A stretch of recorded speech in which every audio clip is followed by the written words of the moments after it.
बिहार चुनाव से पहले सत्ताधारी एनडीए में ऑल इज वेल नजर नहीं आ रहा। तभी तो चिराग पासवान ने सीटों का नया टारगेट देकर अपना रुख साफ कर दिया है। तो वहीं जेडीयू की ओर से भी साफ कर दिया है कि गठबंधन में रहने या छोड़ने को लेकर कोई भी स्वतंत्र है। ऐसे में अपनों के साथ ही सत्ता पक्ष को विरोधियों का तंज भी झेलना पड़ रहा है।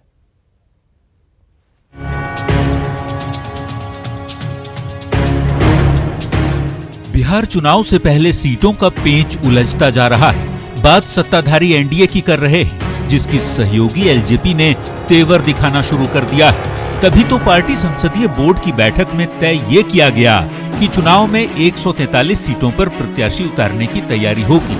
जेडीयू के खिलाफ पार्टी का ये सख्त रवैया है। तय ये भी किया गया कि जरूरत पड़ने पर जेडीयू के खिलाफ भी प्रत्याशी उतारा जाएगा। मांझी को टारगेट नहीं करने की भी रणनीति बनी है। चिराग ने प्रेशर पॉलिटिक्स की शुरुआत की। सीटों के टारगेट को लेकर जेडीयू को कड़ा संदेश दिया तो नीतीश की पार्टी की ओर से भी वैसा ही जवाब दिया गया। साफ कर दिया गया कि एलजेपी के साथ तो जेडीयू का गठबंधन कभी था ही नहीं। किसी को गठबंधन छोड़ना है तो वो स्वतंत्र है। हमारा और एलजेपी का कभी सीधे गठबंधन नहीं रहा। 2015 में भी हमारा एलजेपी से गठबंधन नहीं था।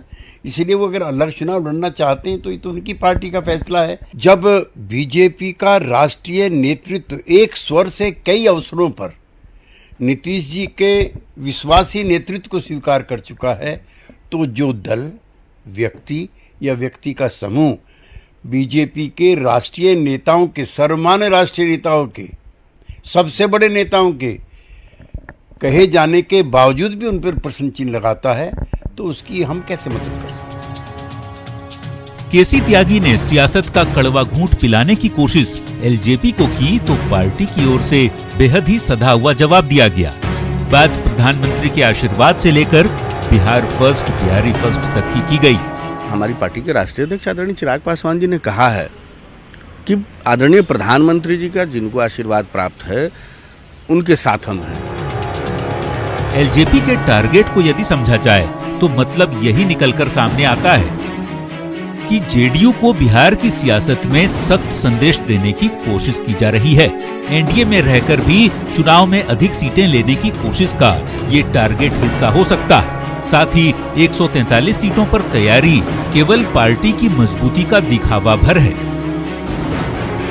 तो वहीं एनडीए में मचे घमासान के बीच वार पलटवार का दौर भी तेज है और एक दूसरे को हैसियत दिखाने की कोशिश भी की जा रही है।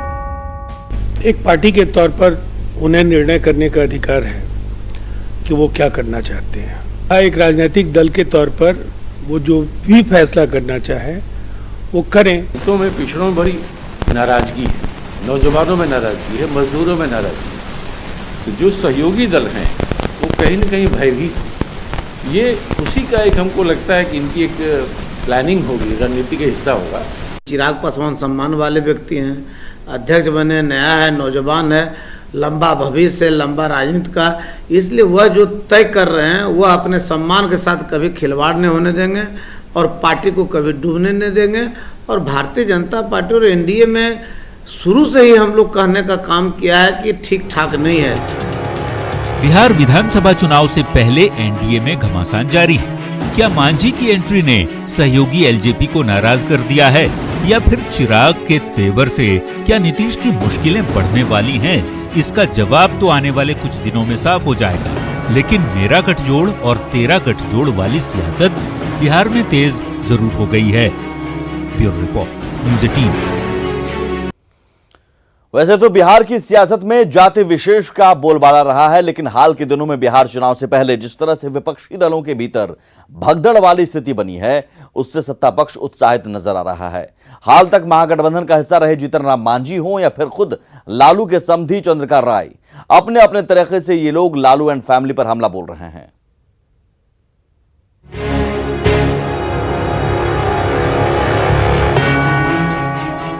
महागठबंधन से बाहर निकलते ही जीतन राम मांझी की पार्टी की ओर से सीधा हमला आरजेडी पर पोस्टर के जरिए किया गया है और राजधानी के चौक चौराहों पर लगाए हुए हम के पोस्टर में मैट्रिक फेल और जंगल राज के युवराज की संज्ञा तेजस्वी को दी गई है। पोस्टर में पूछे गए सवालों पर जब हमने मांझी की पार्टी के नेताओं से जवाब जानना चाहा, तो तेजस्वी को दूसरे यादव नेता ही जवाब देते नजर आए। मांझी जी स्पष्ट कहा करते थे कि मैं लालू जी के बहकावे पर धर्म की लड़ाई लड़ने के लिए दलितों के हित में, गरीबों के हित में हमने महागठबंधन में गया था, लेकिन वहाँ धर्म नाम का कोई चीज ही नहीं, सिर्फ अधर्म भरा हुआ है। वहाँ इतना करप्शन भरा हुआ है, परिवार की पार्टी भरा हुआ है। हमने बार बार कोऑर्डिनेशन कमेटी की बात किया, लेकिन उन्होंने माना नहीं। सबसे बड़ा सवाल यही है कि कल तक महागठबंधन में रहने के बाद हम पार्टी जो थी वो मुखर नहीं थी, इस कदर मुखर तो कम से कम नहीं थी, लेकिन अब जैसे ही उन्होंने एनडीए का दामन थाम लिया है, अब उन्हें साफ तौर पर यह नजर आने लगा है कि नीतीश कुमार ही दलित के शुभचिंतक हैं और दलितों के लिए वे ही बेहतर काम कर सकते हैं। चलिए, मांझी की पार्टी के विजय यादव तो तेजस्वी पर भड़ास निकाल रहे थे, अब जरा लालू के समधी जी को भी सुन लीजिए, जो लंबे वक्त तक लालटेन थामे रहने के बाद अब लालू की पार्टी छोड़ नीतीश का दामन थाम चुके हैं। सोमवार को ही चंद्रिका राय का नाम लेकर नीतीश ने लालू फैमिली पर हमला बोला था, तो जरा सुनिए हमारे कैमरे पर कैसे चंद्रिका भी लालू पर भड़ास निकालने लगे। धीरे धीरे आप देखते होंगे कि पढ़े लिखे लोग, जो कि पुराने संस्कारी लोग हैं, वो लोग अलग हटते गए इनसे, लालू जी से। तो मैं समझता हूँ कि मुख्यमंत्री ने ठीक ही कहा है।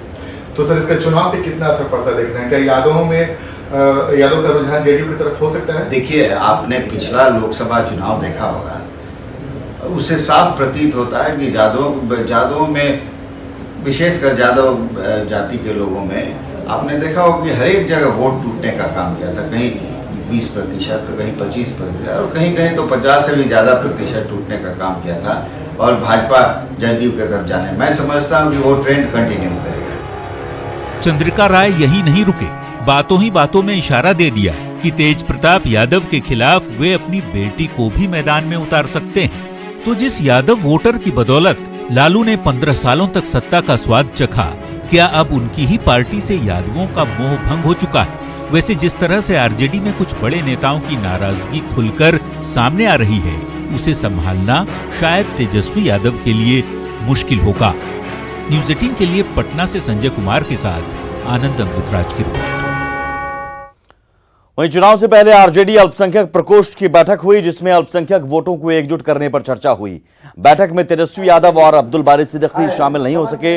युवा आरजेडी के प्रदेश अध्यक्ष कारी सुहैब ने ओवैसी की पार्टी पर निशाना साधते हुए एआईएमआईएम को बीजेपी की बी टीम बताया, तो आलोक मेहता और जगदानंद सिंह ने नीतीश कुमार पर भड़ास निकाली। इस नीतीश कुमार को आप थोड़ा भी भारतीय जनता पार्टी से अलग न समझे कि इस देश का और इस राज्य का ऐसा स्वरूप है, स्ट्रक्चर जो सेक्युलर स्वरूप है, जो संविधान का स्वरूप है, उसके मूलभूत आधार पर कुठारघात करने की कोशिश इस व्यक्ति ने की है। हार का सिलसिला खत्म करो, हार का सिलसिला खत्म नहीं होगा तो हम सबों का अस्तित्व आज खतरे में है। होने कोई मतभेद, कल हो जाएंगे उसके फैसले, दूर हो जाएंगे, लेकिन इस बार चुनाव ख्याल कर लेना, समाज विहीन चुनाव होने जा रहा है। चुनावी साल है और बिहार में धड़ल्ले से हथियार की अवैध फैक्ट्री चलाई जा रही है। अवैध असलहों के लिए बदनाम मुंगेर की तो बात ही छोड़ दें, राजधानी से सटे इलाकों में भी मिनी गन फैक्ट्री चल रही है। एसटीएफ ने पटना के खुसरूपुर और खगड़िया में छापेमारी की, जहां हथियार बना रहे लोगों को गिरफ्तार किया गया, साथ ही कई अर्धनिर्मित हथियार बरामद किए गए।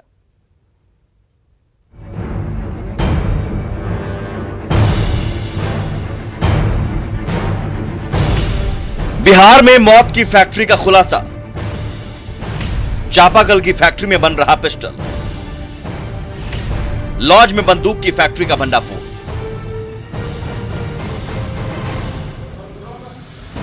फैक्ट्री में पुलिस की गहमा गहमी देखकर अंदाजा लगाया जा सकता है कि यहां कुछ न कुछ गड़बड़ है।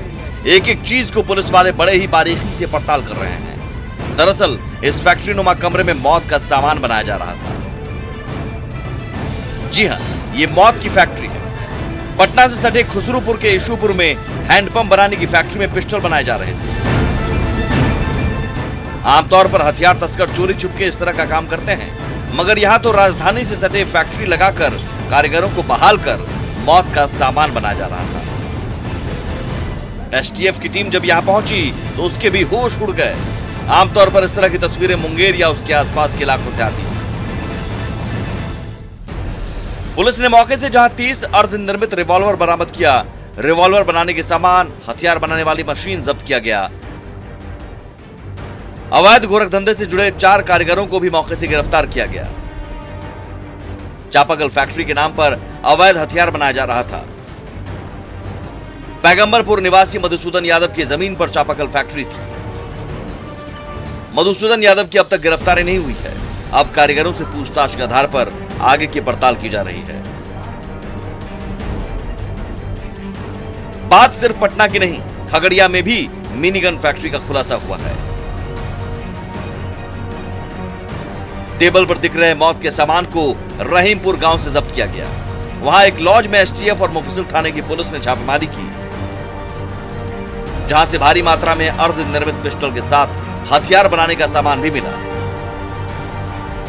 यहां से 28 अर्धनिर्मित हथियार के साथ मिनीगन फैक्ट्री का मुख्य संचालक समेत 5 लोगों को गिरफ्तार किया गया। एसटीएफ की टीम और मुफस्सिल थाना, खगड़िया का मुफस्सिल थाना है, उसकी टीम ने मिलकर के एक मिनी गन फैक्ट्री का उद्भेदन किया है, सक्सेसफुल उद्भेदन किया है, जिसमें से जो है छापामारी की गई। एक टीम बना करके पटना एसटीएफ और मुफस्सिल थाना की टीम ने संयुक्त छापामारी की, जिसमें 38 अर्धनिर्मित आग्नेयास्त्र बरामद हुए हैं। खुसरूपुर और खगड़िया के हथियार फैक्ट्री के तार मुंगेर से जुड़े हैं। मुंगेर अवैध हथियार निर्माण का गढ़ रहा है। पुलिस की सख्ती के चलते धंधेबाज मुंगेर से बंदूक बनाने की फैक्ट्री को दूसरे जिलों में शिफ्ट कर चुके हैं। अलग अलग जिलों में मिनी गन फैक्ट्री का भंडाफोड़ हो रहा है। सबका तार कहीं न कहीं मुंगेर से जुड़ा होता है। मगर पटना में मिली हथियार फैक्ट्री ने पुलिस के माथे पर बल ला दिया है। पटना सिटी से मनोज सिन्हा के साथ खगड़िया से दिग्विजय कुमार की रिपोर्ट। आगे बढ़ते हैं, रुक करते हैं झारखंड का। गोड्डा से खबर है, जिस स्थल पर दिन रात सद्विचार और प्रभु का भजन होता है, जिस आश्रम से समाज को अच्छाई का मार्ग दिखाया जाता है, उसी आश्रम में सोमवार की रात कुछ हैवानों ने हथियार के बल पर एक साध्वी के साथ सामूहिक दुष्कर्म जैसी जघन्य वारदात को अंजाम दिया। इसके बाद जिले से लेकर प्रशासनिक महकमे में हड़कंप मचा है।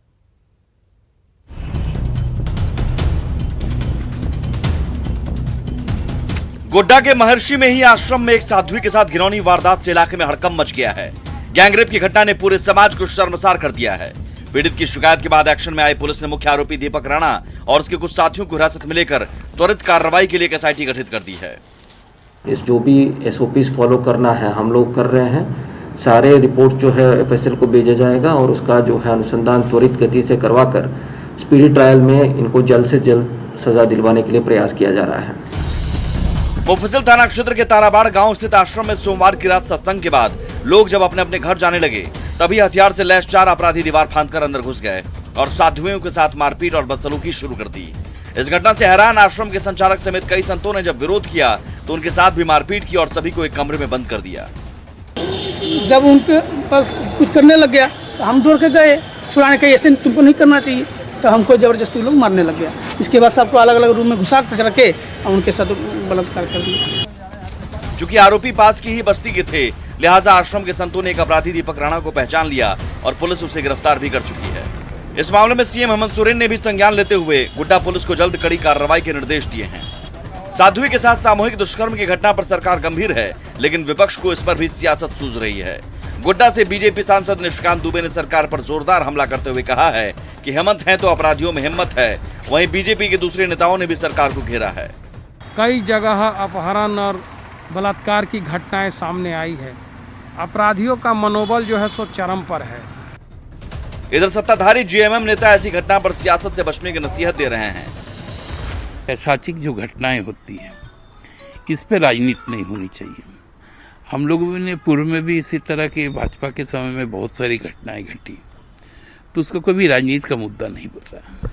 गिरफ्तार अपराधी दीपक राणा पूर्व में हत्या समेत कई आपराधिक मामलों में नामजद रहा है, जिससे पुलिस सख्ती से पूछताछ कर रही है। वहीं आश्रम में इस घटना के बाद दहशत का माहौल है और इलाके के लोग आक्रोशित हैं। अजीत कुमार, न्यूज़ 18, गोड्डा।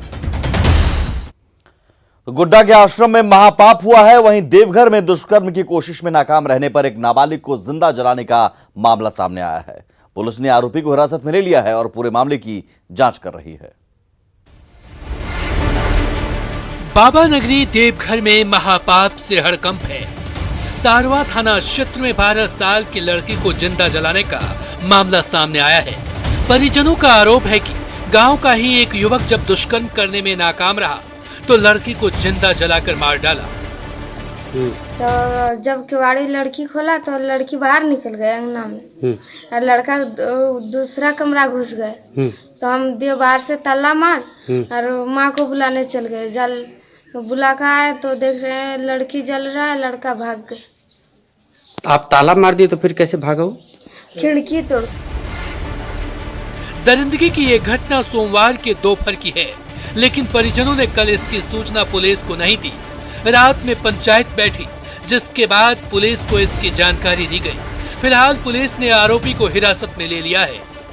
इनके परिजन के द्वारा आरोप लगाया गया है एक व्यक्ति पर कि उसने उसके साथ छेड़खानी किया और उसके बाद उसकी हत्या कर दी जलाकर।